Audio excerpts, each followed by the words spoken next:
कौन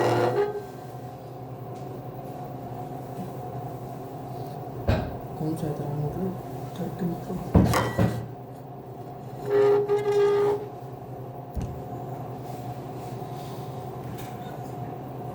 sit down.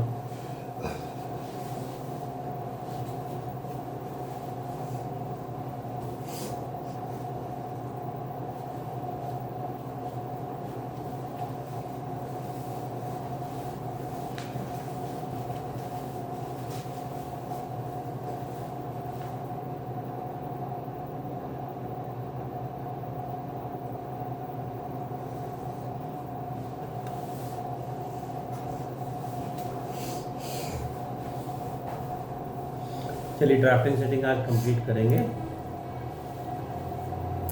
आज मैं आपको पहले बताऊंगा ओ ट्रैक के बारे में। ठीक, सपोज हमारे पास कोई एक रेक्टेंगल है और मुझे ठीक इस रेक्टेंगल के बिल्कुल बीचों बीच सेंटर पे कोई सर्कल बनाना है। तो हम अब तक क्या करते थे, लाइन कमांड देते थे, है ना, और एक लाइन लगाते थे इसके मिड पॉइंट से मिड पॉइंट तक, यहाँ से लेके यहाँ तक, और फिर उसके बाद में सर्कल कमांड दे के उस लाइन को मिटाते थे। ये लंबा मुश्किल का तरीका था, है ना, टाइम भी ज़्यादा लग रहा है इसमें। अगर हम डायरेक्टली इसका सेटअप निकाल पाते तो काम आसान होता। हम इस काम को करेंगे। हमने क्या किया, कमांड तो दिया सर्कल का। हमें मालूम है कि ये वाली लाइन जो है एक्स के पैरेलल है, नीचे हॉरिजॉन्टल वाली, और जो वर्टिकल लाइन है वाई के पैरेलल है। अगर हम एक्स का मिड पॉइंट और वाई का मिड पॉइंट आगे बढ़ाएं तो हमें कहीं सेंटर मिल सकता है। कमांड हमने सर्कल का दे दिया और हम यहाँ पे भी लेकर आए। हम चाह रहे थे कि जो डॉटेड लाइन आ जाती है वो आ जाए, पर आ नहीं रही। क्यों नहीं आ रही? क्योंकि आपने यहाँ से ओ ट्रैक को ऑन नहीं किया। जब आपने ओ ट्रैक को ऑन किया और इस मिड पॉइंट पे जाके 1 सेकंड के लिए रखा तो आपने देखा छोटा सा ग्रीन कलर का निशान आपको दिखाई दिया वहाँ पे लगा हुआ, है ना। ठीक है।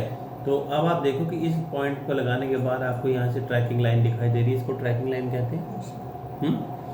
आप अगर इसके ऊपर दोबारा 1 सेकंड के लिए रख दोगे तो ये हट जाएगा। एक बार रखने से ये आता है और एक बार रखने से ये हट भी जाता है। तो आपको इस बात का ध्यान रखना है। वैसे आप क्रॉस करो कोई प्रॉब्लम नहीं है, वैसे आप इसके ऊपर से क्रॉस कर दो कोई प्रॉब्लम नहीं है। लेकिन अगर आप उस पर रखोगे 1 सेकंड के लिए, जैसे वो इंटरसेक्शन का बताया था, हाँ, जैसे एक्सटेंशन का बताया था, फर्क सिर्फ ये कि एक्सटेंशन एंड पॉइंट पे काम करता है और ये मिड पॉइंट पे भी काम करता है। फिर से ले जाके मैंने यहाँ पे रखा है इसके मिड पॉइंट पे और ये देखिए आ गया। अभी जब दोनों तरफ से मैंने लेके इसको बढ़ाना शुरू किया तो आप देखेंगे ऑटोमेटिकली इस वाले पॉइंट को हाईलाइट कर लेगा जो दोनों का। जब आपको ये दिखाई दे जाए तो आप क्लिक कर सकते हो, दोनों पॉइंट दिखाई दे जाए तो लाइन के, आप यहाँ पे जाके क्लिक कर सकते हो। मैंने जैसे क्लिक करा तो ये बन गया। अच्छा, सर्कल का रेडियस मांग रही है। अब आप देखो डिफ़ॉल्ट रेडियस उसमें पहले से लिखा हुआ है। अगर मुझे यही रेडियस चाहिए तो मैं दोबारा इस पूरी वैल्यू को नहीं टाइप करूँगा, हम खाली एंटर करके इसको एक्सेप्ट कर लेंगे, बन गया। नहीं तो मैं अपनी वैल्यू दे देता जिस वैल्यू को बनाना था। तो आपने देखा तो ना मुझे यहाँ लाइन बनाने की जरूरत पड़ी ना मिटाने की। तो हमारा 1 मिनट वाला काम, अगर सर्कल को बनाने में 1 मिनट लगा तो 1 मिनट का काम 1 मिनट में हुआ, ना कि 3 मिनट में, है ना। नहीं तो उसका सेंटर निकालने में हम पहले लाइन को बनाते फिर मिटाते, 2 मिनट तो उसमें ख़राब करते। आई बात समझ? यही फ़र्क होता है कि कोई एक ड्राइंग को 1 घंटे में बनाता है और वही कोई उसी ड्राइंग को 3 घंटे में बनाता है। यही फ़र्क होता है। ओ ट्रैक क्लियर हो गया। अब हम अगली बात करते हैं। नेक्स्ट मैं आपको इसमें बताऊंगा पोलर के बारे में। तो पोलर पे आप अब तक ये तो सीख चुके हो कि जब हम लाइन लगाते थे तो आपको बताया गया था कि पोलर में जो भी एंगल सेट किया जाता है उसके मल्टीपल एंगल आपको देखने को मिलते हैं। जैसे कि अभी आप देखो कि मैं यहाँ से देख के अंदाज़ा लग जाएगा, ये देखो 45 दिखाया है इसने, इसका मतलब 45 का एंगल सेट है। तो 0 के बाद 45, फिर 90, फिर 135, सभी ये मल्टीपल एंगल किसके दिखा रहा है? 45 के, है ना, 45 के दिखा रहा है ना। तो इसको समझते हैं। ऑर्थो और पोलर में से एक ही option at a time on रह सकती है। अगर आपने ऑर्थो को ऑन किया तो पोलर ऑफ हो जाएगा और पोलर को ऑन किया तो ऑर्थो ऑफ हो जाएगा। दोनों at the same time on नहीं रह सकते। तो अभी मैंने क्या किया, पोलर को ऑन किया हुआ है। हम राइट क्लिक करते हैं, सेटिंग में जाते हैं और यहाँ से जो भी एंगल आप चाहें वो सेट कर सकते हैं। ये मैं आपको सिखा चुका हूँ। मैंने यहाँ से जाके एंगल चेंज कर दिया और 30 डिग्री का ले लिया। जो एंगल आपको चाहिए अगर वो आपको लिस्ट में ना मिले तो आप अपने तरफ से भी तो भर सकते हो। हमने 72 डिग्री का एंगल देके अपनी तरफ से भी तो बनाया था ना 5 साइड वाला। तो ये तो हमें क्लियर है ही ये बात। अब हम बात करते हैं यहाँ पर, देखो मैंने 30 का सेट कर दिया और ओके करा, तो अब आप देखेंगे कि कमांड देने के बाद दिखाई देगा, ये उसके बगैर नहीं। ये 0 लिया, ये 30 दिखाया, इसने 60 दिखाया और ये इसने 90 दिखाया, है ना। मान लीजिए कि मुझे अपनी ड्राइंग में कुछ ऐसे एंगल भी चाहिए जो 30 से गुणा नहीं होते पर काम भी चाहिए। क्या करेंगे, यहाँ पे राइट क्लिक करेंगे, सेटिंग में जाएंगे, यहाँ नीचे आप देखो लिखा है एडिशनल एंगल्स, इस वाले बॉक्स को हम ऑन कर देंगे। ऑन करने के बाद आप देख रहे हो यहाँ पहले से लिखा है, ये कुछ एंगल्स लिखे हुए हैं, ये एंगल पहले से सेट हैं इसमें। मुझे इनमें से चाहिए नहीं था, ना मुझे 240 चाहिए, डिलीट कर दिया मैंने, ना मुझे 230 चाहिए, डिलीट कर दिया मैंने। जो आपको नहीं चाहिए आप उसको डिलीट कर सकते हो। इसमें एक लिमिट है कि आप 10 एंगल ही सेट कर सकते हो, 10 एडिशनल एंगल। तो मैंने क्या किया, यहाँ से न्यू पे क्लिक किया, मैंने कहा पहला एंगल तो मुझे चाहिए 11 डिग्री का, ठीक है। फिर मैंने क्लिक किया, मैंने कहा अगला चाहिए मुझे 22 का, फिर मुझे चाहिए 33 का, फिर मुझे चाहिए 44 का। जो जो एंगल आपको है वो दे दिया आपने। 10 की लिमिट है, 10 से ज़्यादा नहीं दे सकते, ठीक है। उसमें भले जाके आप 1 डिग्री लिख दो तो 360 दिखा देगा उसके, लेकिन यहाँ पर तो आप इसमें 10 की लिमिट ही है। हमने इसको लेके ओके करा, तो अब आप देखोगे कि हमने जब कमांड दिया पोलर ऑन ही था, ये 0, इसके बाद थोड़ा सा आगे करने पे दिखाया इसने 11 डिग्री, 22, फिर 30 और फिर 33 होगी ना सेटिंग। तो जो आपने एडिशनल सेट की तो वो दिखाई दे रहे हैं। जब हम राइट क्लिक करते हैं पोलर पे, तो यहाँ पर आप देखो ऊपर जो आप देख रहे हैं लिस्ट, ये तो हमारा सेट इंक्रीमेंट एंगल है, यहाँ से पता लग रहा है 30 का सेट किया था। और जो नीचे देख रहे हो आप, यहाँ पे कोई एडिशनल एंगल दिखा रहा है जो हमने अभी सेट किए थे। फिलहाल आपने 4 की तो 4 दिखा रहा है, तो हम डायरेक्ट यहाँ से देख सकते हैं। और अगर आप अपना इंक्रीमेंट एंगल बदलना चाहें तो वो भी यहाँ से डायरेक्ट बदला जा सकता है, मगर वो आप वही बदल सकते हो जो यहाँ पे आपको डिस्प्ले दिखा रहा है लिस्ट में, है ना। अपनी तरफ से तो हम कोई एंगल नहीं दे सकते ना, इसमें 72 तो नहीं है, तो वहीं जाके करना पड़ेगा फिर, ठीक है। इतनी बात समझ आ गई, ठीक है। अभी भी मैंने आपको ओ ट्रैक बताया था कि यहाँ पर अभी तो हमने देखा कि सीधा सीधा यहाँ से भी सीधा था और यहाँ से भी सीधा था, तो हमने पॉइंट लिया। मैं अगर आपसे बोलूँ कि मुझे यहाँ से एंगल चाहिए 120 डिग्री का, इसके मिड पॉइंट चाहिए 120 डिग्री, तो ऐसे आएगा ना कहीं पे। और मैं बोलूँ इस वाले पॉइंट से मुझे चाहिए 30 डिग्री पे, जहाँ दोनों मिले मेरे को वो पॉइंट चाहिए। आई बात समझ। तो अब तक हम क्या कर रहे थे, वो ट्रैक ऑन करके बिल्कुल सीधा चल रहे थे ऐसे, और सीधा चल रहे थे ऐसे। और अब ये सीधे की बात नहीं है, 90 डिग्री की बात नहीं है, ना 0 की बात है ना 90 की बात है। यहाँ तो 0 90 चल रहा है ना। मैं कह रहा हूँ 120, तो 120 यहाँ कहीं आएगा इस तरफ। हमने क्या किया, पोलर में जाके सेटिंग में गए और यहाँ पे देखो लिखा ऑब्जेक्ट स्नैप ट्रैकिंग सेटिंग्स, इसमें लिखा था ऑर्थोगोनल। ऑर्थोगोनल होता है सीधा स्ट्रेट चलेगा, मैंने इसको बदल के कर दिया और ओके कर दिया। ऐसा करने पे आपने देखा कि अब ये आपको 30 भी दिखा रहा है। अच्छा ये तो खैर सारे दिखा रहा है, एडिशनल वाले भी दिखा रहा है।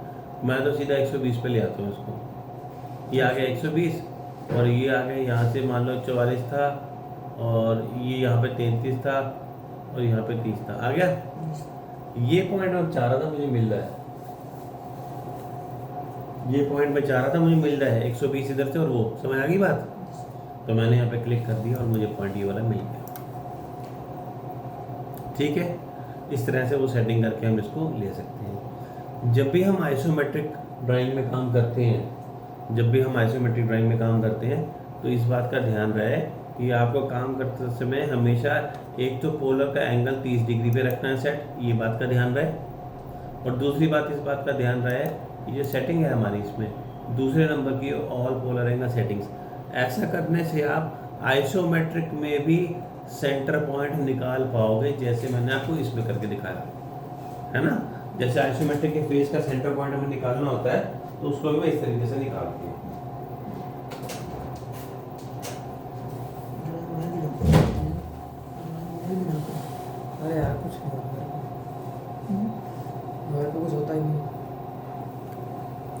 तो मेरा मारा वो था हैंग होता है, वो बोलता है कि तुम्हारा इसमें करके ऐसे कैसे करते हैं। अच्छा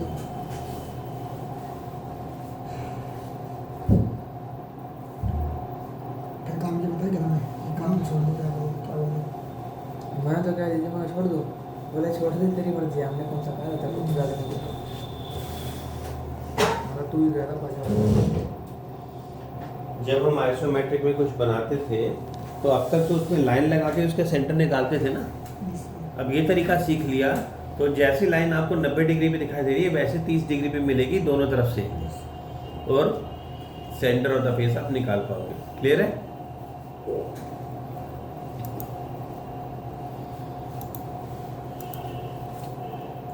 स्नैपग्रेड हो गया, आइसोमेट्रिक करवा दिया। पोलर ट्रैकिंग की सेटिंग्स आपको मैंने बता दी। जरूरत ना हो तो एडिशनल एंगल को हम ऑफ कर लेते हैं। जब हमें ज़रूरत ही नहीं तो हम एडिशनल को ऑन क्यों रखेंगे, उसको ऑफ कर देंगे ना हम वहाँ से।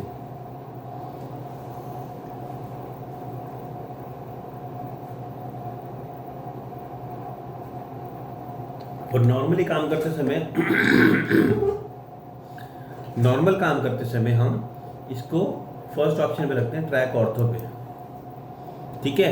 आइसोमेट्रिक में रहते समय हम इसको चेंज करके दूसरी ऑप्शन पे ले आते हैं। ठीक है? ऑब्जेक्ट स्नैप पहले करवा चुका हूँ आपको। अब हम बात करेंगे डायनेमिक इनपुट की। ठीक है?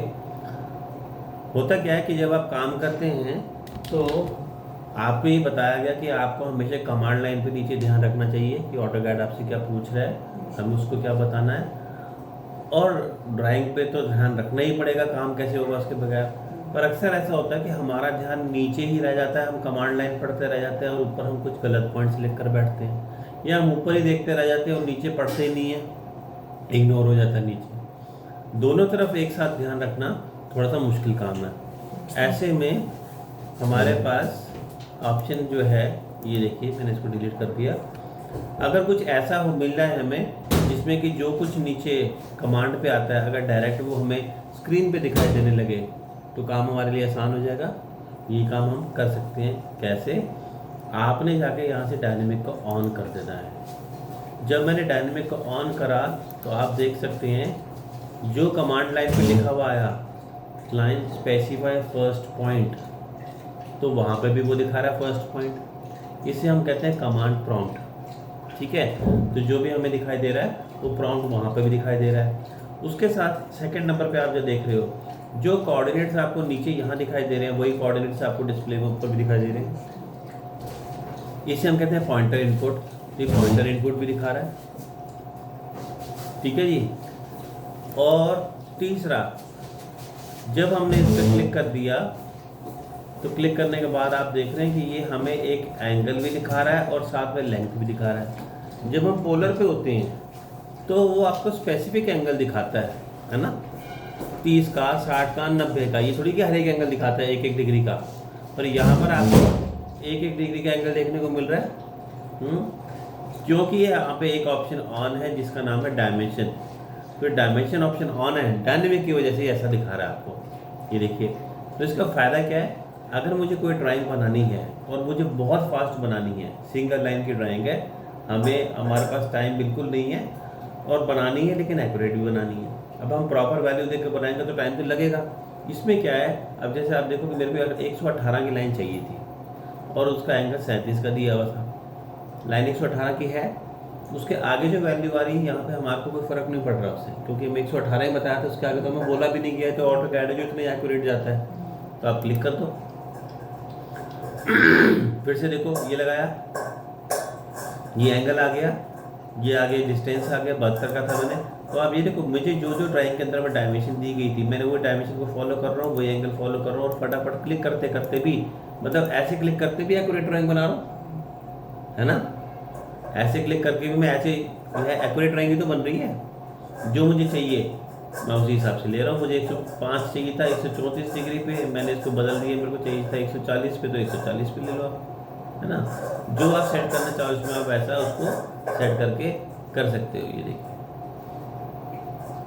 तो इसका ये फ़ायदा है कि हम सिंगल लाइन पे काम करते हैं और फटाफट क्लिक कर करके भी हम अपने काम को कर सकते हैं। अब ये आपने देखी 3 सेटिंग। जब हम डायनेमिक पे जाके राइट क्लिक करते हैं और सेटिंग में जाते हैं, ये 3 सेटिंग हमें देखने को मिलती है। नंबर 1 डायनेमिक प्रॉम्प्ट, जो लिखा हुआ आता है उसको डायनेमिक प्रॉम्प्ट कहते हैं।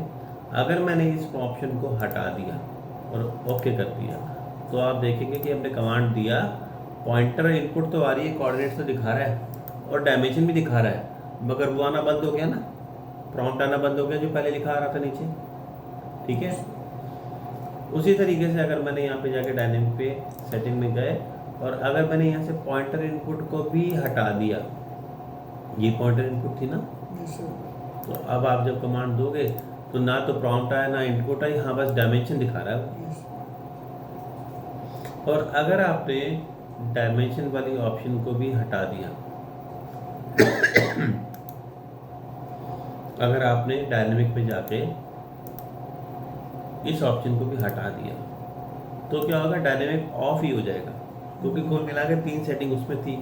अगर आपने तीनों ही ऑफ कर दी फिर तो वो ऑफ ही हो गया ना, तो ऑफ ही हो जाएगा। ठीक है जी, ओके। तो इस तरीके से आपने यहाँ से इसकी सेटिंग में काम करना है। तो ड्राफ्टिंग सेटिंग्स हमारा कंप्लीट हुआ टॉपिक, है ना। अब इसमें आप अपनी जो ड्राइंग्स आइसोमेट्रिक की बना रहे थे उनको आपने बनाते रहना है। ठीक, इसको ऑफ कर लो। ठीक है, अपना वो